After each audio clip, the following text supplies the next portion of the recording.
Could anyone go to the world of the dead and still come back? And if they could, would they return as the same person they were before? Greek mythology gives a cold, but fascinating answer to that question.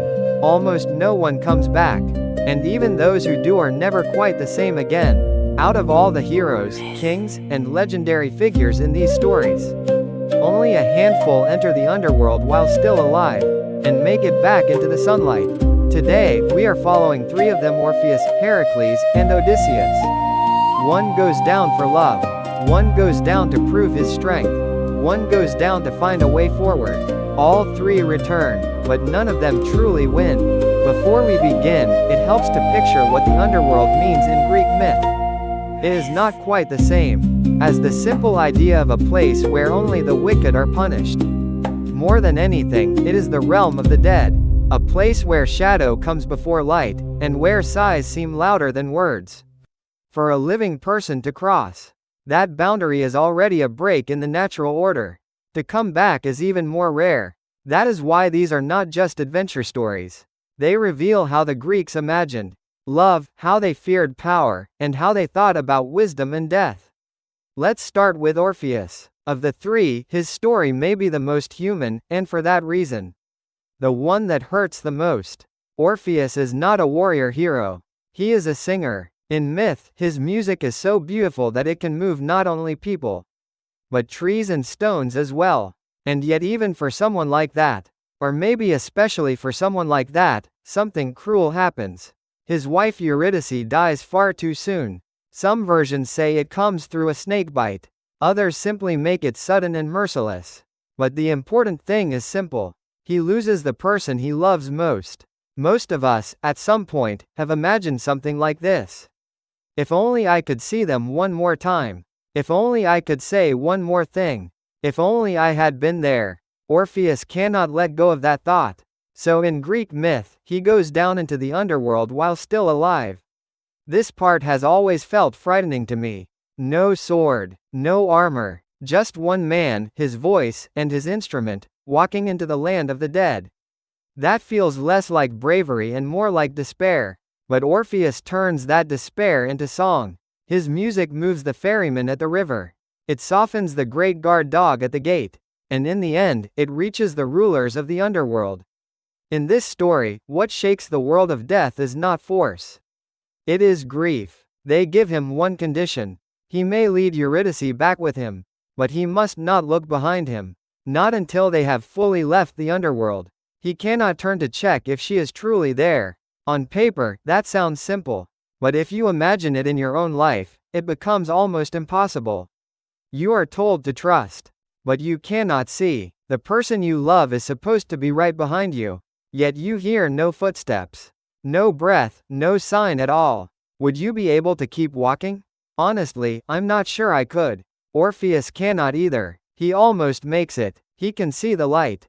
The world of the living is right there. And then, at the last moment, he turns around. Some tellings say he does it out of joy. Others say it is fear. To me, it feels like both. He loves too deeply not to check. He needs to know, and in that instant, Eurydice is gone.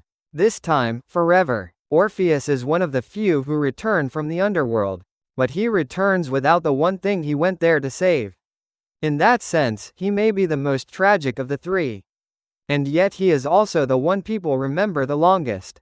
Why? Because his failure does not feel foolish. It feels painfully human. The more we love, the more we fear losing. The more we fear losing, the more we want certainty. So the tragedy of Orpheus is not just that he breaks a rule. It is that the story shows how fragile love can be, and how hard it is for human beings to live without doubt. Now the mood changes completely. The second figure is Heracles. If Orpheus opens the gates of the underworld with music, Heracles seems almost like the kind of man who could force them open with his bare hands. He is the great hero of strength, the one sent to do what no one else can do. But he does not go down for love or for wisdom. He goes because he is ordered to. His final labor is to bring Cerberus, the terrifying guard dog of the underworld, up to the world above. Just think about that for a second. A living man is told to go into the land of the dead. and bring back the creature that guards its entrance. This is not just difficult. It sounds like the kind of task no one was ever meant to complete. And yet, in Greek myth, Heracles goes. He does not enter the underworld in sorrow. He does not sink into doubt. The place is still terrible, still full of fear. But around Heracles the whole story takes on a different shape.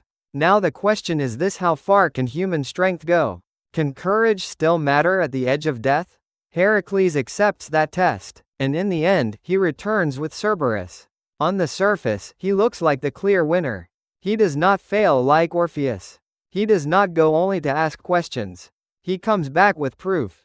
He completes the task. But even here, something important remains in the shadows. What Heracles shows is not the power to erase death. It is the power to walk up to its threshold and survive.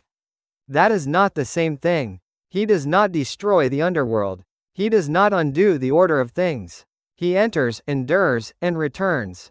Greek mythology gives him astonishing strength, but it still leaves him with limits.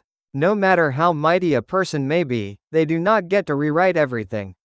That part has always felt surprisingly honest to me. Strength can be awe-inspiring, but it cannot save us from every kind of loss. We feel that in life too. Some problems can be pushed through. Some walls can be broken. Some trials can be survived through sheer will. But there are other things that no amount of strength can fix. Some griefs do not disappear. We simply learn to carry them. Heracles stands right at that boundary. And then we come to Odysseus, the third, and perhaps the most complex of them all. His journey to the underworld is quieter than Heracles, and less openly emotional than Orpheus. But in some ways it may be the deepest. Odysseus is a hero of war, yes, but his greatest weapon is not his body. It is his mind. After the fall of Troy, he spends years trying to return home. He is lost at sea, cut off from certainty, unsure who to trust, unsure which path will finally lead him back. And that feels familiar too, doesn't it? Sometimes being lost is not just about place. It is about your life. You no longer know where you are going. You are not even sure why you are still holding on. In Greek myth, that is where Odysseus finds himself. And the answer he is given is strange. If the living world cannot give you the truth, go to the dead and ask them. So Odysseus travels to the edge of the underworld, performs the proper rites, and calls up the souls of the dead. The whole scene feels colder than battle. These are not enemies in front of him. They are people who have already passed beyond time. He meets the seer Tiresias and hears what lies ahead. The dangers still waiting for him. The things he must not touch, the choices that could ruin everything. But the heart of this journey is not just information. It is what he feels there. He meets the spirit of his mother. Someone he never got to say goodbye to in life. And somehow that moment hits harder than any fight. He wants to hold her. He tries more than once. But his arms close around nothing. There is no body left to embrace, only memory. He meets others as well. Great figures whose glory meant everything in life, but offers little comfort after death. And one voice in particular changes the whole meaning of the journey. Achilles, the greatest warrior of them all, says he would rather be alive in the most humble life than rule over the dead. That line is startling in its honesty. We spend so much time chasing greatness, fame, victory, a name that will last. And yet the voice from the underworld says something much simpler. To be alive is worth more. That is what Odysseus brings back. Not a person, not a captured beast, a truth. And when you place these three side by side, what each man gains from the underworld is completely different. Orpheus tries to reclaim love, but loses it through doubt. Heracles completes his task and proves his strength. Odysseus brings no one back with him, but he returns with a clearer understanding of life, loss, and what matters most. So who succeeds the most? That is not an easy question. On the surface, Heracles has the cleanest victory. In emotional weight, Orpheus may remain the most unforgettable. But the longer I sit with these stories, the more I find myself drawn to Odysseus. He does not defeat death, but he comes back knowing what the living need to hear. And maybe that is why these myths still stay with us. Because in a way, all of us pass through smaller underworlds in our lives. There are moments when you lose someone and the old version of your life never quite returns. There are seasons when your confidence collapses and no amount of effort seems to solve what is in front of you. There are long stretches when you want to go home, but you are no longer sure where home even is. In those moments, we become a little like these three figures. We want to turn back like Orpheus and make sure what we loved is still there. We want to push through like Heracles and overpower the darkness. We want answers like Odysseus and hope that someone, somewhere, can tell us how to go on. That is what makes these stories feel larger than myth. They are not just about the underworld. They are about the ways human beings endure. Through love, through strength, through meaning. And yet Greek mythology keeps one hard truth in place. None of those paths fully conquers death or loss. What they can do is change us. They can deepen us. They can teach us how to keep walking after we have seen the dark. To me, that is where the deepest human value of these stories lives. We cannot erase death, but we can choose how we understand it. We can be broken by love. We can endure through strength. We can search for wisdom and learn to accept what we cannot control. Maybe growing up, in the deepest sense, is not about coming back untouched. Maybe it is about learning how to return with some of that darkness inside you, and still walk in the light. Orpheus, Heracles, and Odysseus all come back. But the real question their stories leave us with is this: after loss, can you still love? In fear, can you still keep moving forward? And knowing that everything ends, can you still hold on to the life in front of you with care? Maybe the people who return from the underworld are not only legendary heroes. Maybe anyone who has laughed again after deep grief, anyone who has kept going after falling apart, anyone who has made it through a night with no answers and still faced the morning, has made that journey in some form. That is why these old stories still do not fade. They speak about death, yes. But in the end, they are asking how we live. And whenever I think about that, I find myself coming back to the truth Odysseus hears among the dead. No glory matters more than being alive. So while we are still here, still under the sun, maybe the wisest thing we can do is this: care for people before it is too late.